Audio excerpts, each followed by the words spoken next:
Here we are at the Alpha 4 holding point for runway 02 in Christchurch. Before we line up for takeoff, we need to complete the before takeoff checklist. To start with, disengage the gust lock. We then do a control check for the rudders, ailerons, and elevator, checking for free movement, and then look up to the overhead panel to see both spoiler lights illuminate. Assuming ATC has given us a takeoff clearance, we can also turn on the landing lights and strobe lights.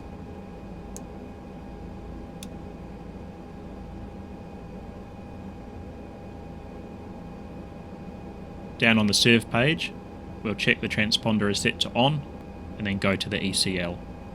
Before takeoff checklist, takeoff briefing performed, gust lock off, flight controls checked, transponder TCAS checked, airflow normal, cabin crew advised, engine bleed on, external lights on, and that's where we'll hold the checklist until we're lined up on the runway.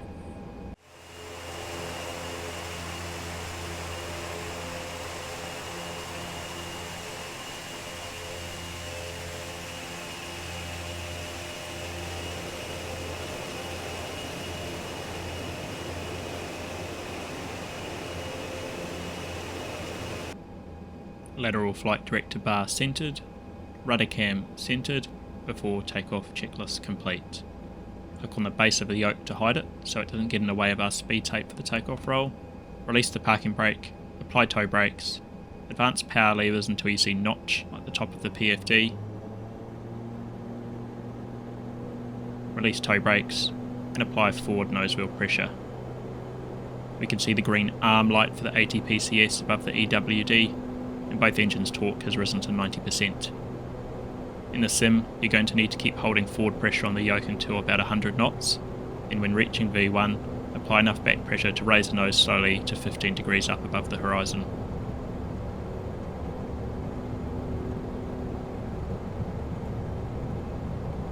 V1, rotate.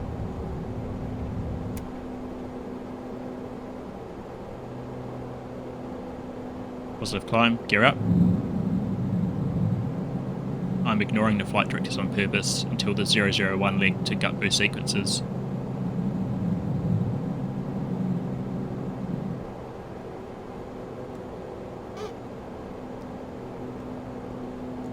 And engaging autopilot and yaw damper.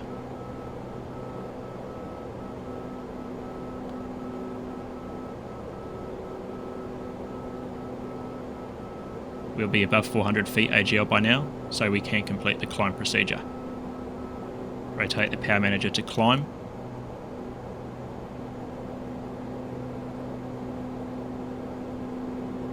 Turn off the taxi lights.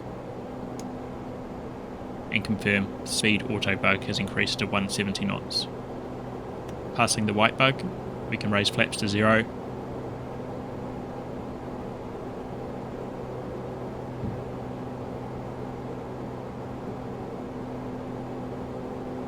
And complete the after takeoff checklist as far as altimeters, which we'll leave on screen until reaching transition altitude. Now let's assume ATC has given us a requirement to maintain 3,500 feet until passing Gutboo due to overflying traffic. On the MCDU flight plan, right line select waypoint Gutboo and under vertical constraint type 3500B, then execute.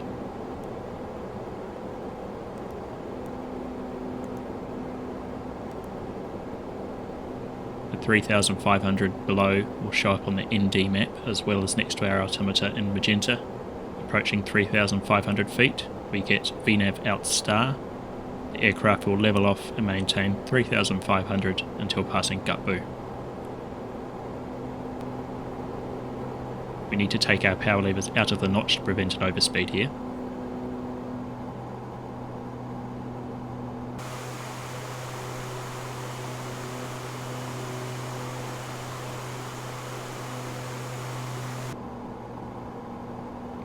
After passing Gutboo, the aircraft will return to VNAV IAS and continue climbing to 15,000 feet.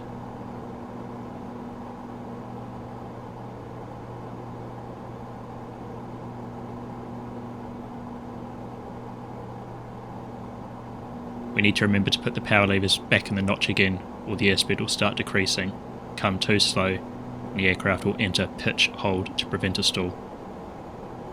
Because we have no further altitude restrictions until the cruise, we can just select IAS mode from now on. That's all for this video. I'll see you in the next episode when we reach top of climb.